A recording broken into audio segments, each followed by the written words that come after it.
Hey everyone, Brandon Quinn here, thanks for joining. In today's video, we're going to take a look at the puzzle of the 3 boxes of candy.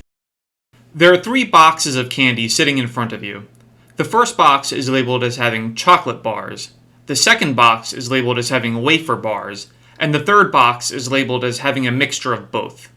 However, all boxes have the wrong label. What is the minimum number of candy bars you would need to take out from any or all boxes to determine the correct labels for each box?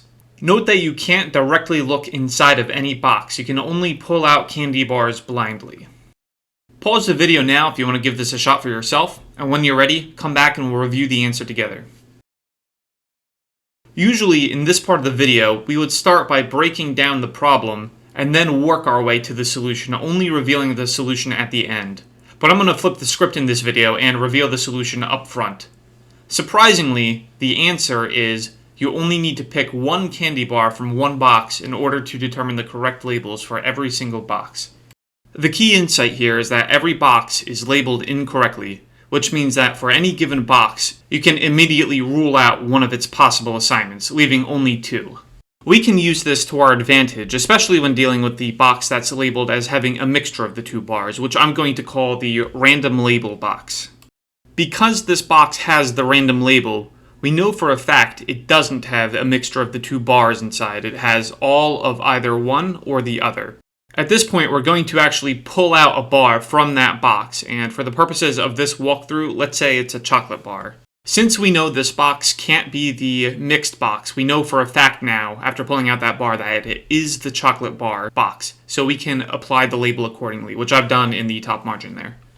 Looking at the other boxes, we know that the box that's incorrectly labeled with the chocolate bar has to be the wafer bar box or the box with the mixed assortment. Going to the box that's incorrectly labeled as the wafer box, we know that it has to be either the chocolate bar box or the mixed box, but the other box is already the chocolate bar box, so we know that this one must be the mixed box, which then means that the first one can only be the wafer box because the other possibilities have been eliminated.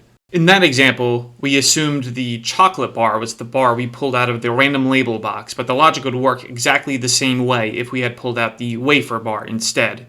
So with that, we've arrived at our solution that we only need to pick out one candy bar from one box in order to correctly assign the labels, and we've proven why that's the case.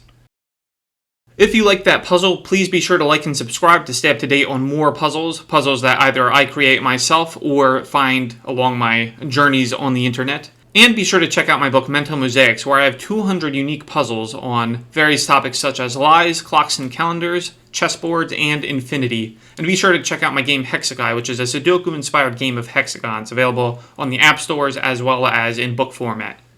Thanks for watching, and I'll see you next time.